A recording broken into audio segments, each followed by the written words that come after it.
2026. Tehran. The air is thick with more than just smugits. The scent of a dying era. For 40 years, the regime ruled through fear. But fear, like everything else, has an expiration date. What happens when an entire generation realizes they have nothing left to lose? They become invincible. This is not just another headline. It's the story of a nation at a tipping point. A place where the ghosts of a 1979 revolution meet the defiant spirit of 2026. On these streets, beneath the ever-watchful eyes of surveillance cameras, the past and future are locked in a silent, desperate battle. The grand narrative of control, so carefully constructed over decades, is beginning to fray at the edges. This is the story of how that fear, the very foundation of power, began to crumble. It's a story told not in grand pronouncements from leaders, but in hushed whispers, in coded messages, and in the quiet, determined clicks of a keyboard in a darkened room. The old guard believed they could silence a nation by pulling the plug on the internet, turning Iran into a digital island, cut off from the world and from itself. They were wrong. They fundamentally underestimated the ingenuity born from desperation. In 2026, the revolution is not being televised. It's being streamed. It's powered by thousands of smuggled Starlink terminals, ingenious pieces of technology hidden in plain sight, tucked away inside rooftop water tanks, nestled among flowers in window boxers, disguised as everyday objects. This isn't a traditional conflict fought with conventional weapons. It's a new kind of war, a digital guerrilla war. On one side, you have the morality police patrolling the streets on motorcycles, symbols of an analog and brutal past. On the other, you have Gen Z hackers, the digital ghosts in the machine, operating from basements and secret safe houses, their faces illuminated only by the glow of their screens. For them, every byte of data smuggled out, every piece of uncensored information shared is a victory. It's a bullet fired back at the censors. It's a digital flare sent up into the night, signaling to the world and to each other. We are still here. We are still fighting. The regime built a firewall, but the people built a network of tunnels right underneath it. They share VPN configurations like secret handshakes, and encrypted messaging apps have become the new public squares. This constant flow of information breaks the state's monopoly on truth, chipping away at the very narrative of invincibility the regime relies on. It's a battle of bandwidth, a war of information, and the tide is turning. But a revolution needs more than just information. It needs resources. It needs a lifeline when the official economy is designed to suffocate you. The Iranian rial has become a ghost currency, a relic haunted by the specter of hyperinflation. Piles of banknotes are worth less than the paper they're printed on. People's life savings have evaporated. To survive, to resist, the underground economy has done something remarkable. It has moved to the blockchain. We're going to take you inside this shadow financial system, a hidden network of crypto exchanges operating from the most unassuming place.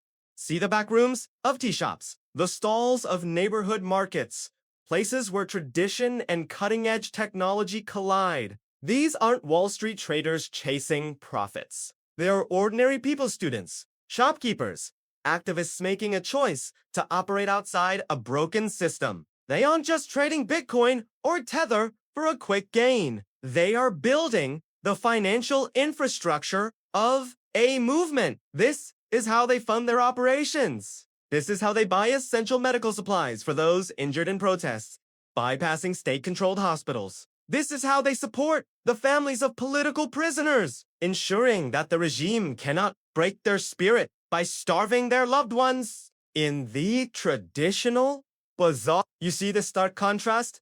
A vendor might be counting a stack of worthless paper bills with one hand while checking the live exchange rate for a USDT on their smartphone with the other. The tangible world of gold coins and spices is now intertwined with the intangible, borderless world of digital code.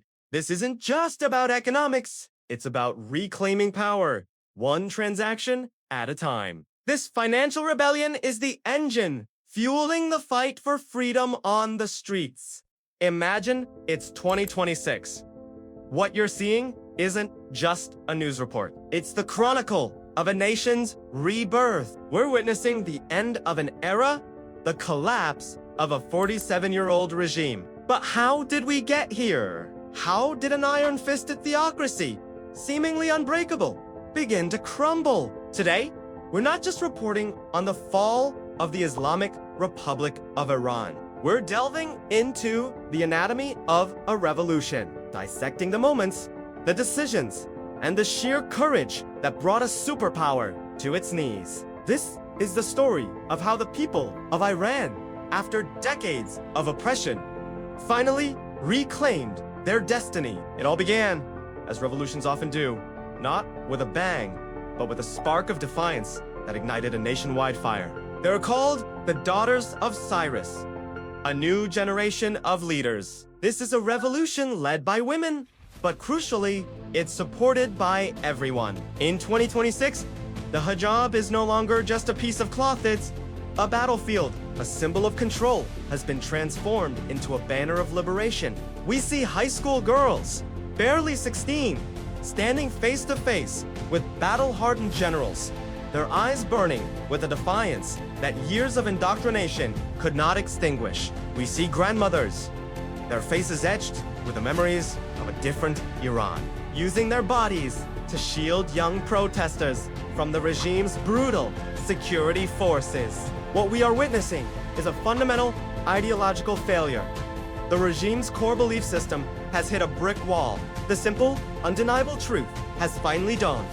You cannot imprison, control, or silence half of your population forever. The more they pushed, the harder the women of Iran pushed back. Their courage became contagious, spreading from university campuses to bustling bazaars, from the modern high-rises of North Tehran to the traditional villages in Kurdistan and Baluchistan. This wasn't just a protest against a dress code. It was a roar against a system that sought to diminish their existence. It was a declaration that they were not just a part of Iran's future. They were its architects. 4 years, the world watched and wondered when the breaking point would come. That breaking point arrived not with a political decree, but in the quiet, resolute actions of millions. The regime thought it could control the narrative, but it lost control of the streets, and more importantly, it lost control of the hearts and minds of its people. The Daughters of Cyrus showed everyone that true power doesn't come from the barrel of a gun, but from an unbreakable will to be free. While the streets were ablaze with defiance, a different kind of fire was spreading behind the palace walls. The fire of fear. The elite, who for so long had seemed untouchable, are trembling. For decades, the Islamic Revolutionary Guard Corps and its Basij militia were the regime's loyal enforcer, the iron fist that crushed any dissent. But in 2026, something unprecedented happened. For the first time, we started hearing credible reports of low-level Basij members refusing orders to fire on unarmed civilians. A soldier lowering his rifle isn't just a single act of mercy. It's a crack in the very foundation of the state's power. It is a sign that the foot soldiers are beginning to see the protesters not as enemies of the state, but as their sisters, their neighbors, their fellow citizens. Meanwhile, a quiet exodus is underway. High-ranking officials, the ones who publicly preach martyrdom and anti-Western rhetoric, are frantically moving their families and their fortunes out of the country. Private jets are making discreet late-night flights to Dubai, Istanbul, and Vancouver. Luxury apartments are being snatched up, and foreign bank accounts are swelling. They know the ship is sinking, and they are securing their own life rafts while telling the public to go down with it. The iron fist is not just cracking. It's rusting from within, corroded by its own hypocrisy and fear. History teaches us a vital lesson that we're seeing play out in real time. A regime doesn't truly fall when the people stop fearing it. It falls when the soldiers, the police, and the enforcers stop believing in it. When the man holding the gun realizes he has more in common with the person he is pointing it at than with the man who gave the order, the game is over. The inner sanctum of the regime is no longer a fortress. It's a viper's nest of paranoia and self-preservation.